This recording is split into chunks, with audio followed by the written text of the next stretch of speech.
Since becoming governor, Ron DeSantis has used the state's plane to bounce around the state at taxpayers' expense, holding as many as 3 to 4 news conferences a week. Some would argue these trips are more about campaigning than conducting state business. As a freelance videographer who has covered the governor numerous times for the TV stations in Orlando, I've had a front row seat on how he calculatingly strives to control the news media. He is careful to pick speaking venues where he is assured of an audience of adoring supporters. If the turnout is too low, he improves the optics by inviting audience members to stand behind him as a show of support. The governor has also adopted a take-charge speaking style, which exploits the tactic of never ending his sentences with a period.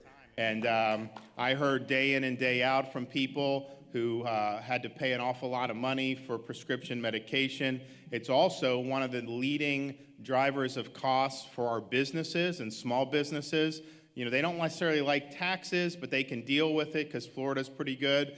They don't necessarily like a lot of regulation, but we've done good streamlining that. Now, it's a tactic he thinks forces TV reporters to carry more of what he has to say when editing his sound bites.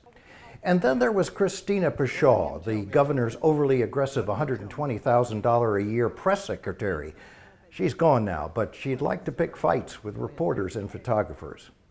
So when this videographer showed up to record an unannounced visit by the governor to an Ocala apartment complex badly damaged by a tornado, Ms. Pushaw declared the visit a private event, press uninvited. When I refused to leave, she and members of her entourage did their level best to block me from recording the event. No, I'm recording you doing this. That's fine. All right, fine. You keep it up. Actually, we have kind of a close connection to this.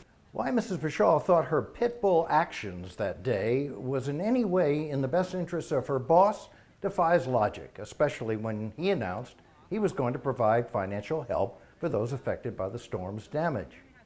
This was positive news coverage. Why would Pushaw want to turn it into a negative situation?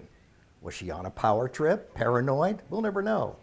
The governor chose to ignore the situation. Tell me, why are you being so protective? Protective. As I said, sir, it's not an open press event. I'm sorry. So everything is an open watch press. out, watch out, watch out. It may not have been the incident that caused the governor to realize that Pushaw might be a liability, but several months later, she resigned after releasing a self-congratulatory statement outlining her many perceived achievements as press secretary.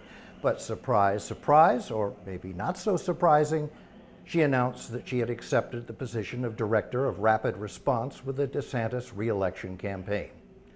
Apparently, loyalty has its rewards.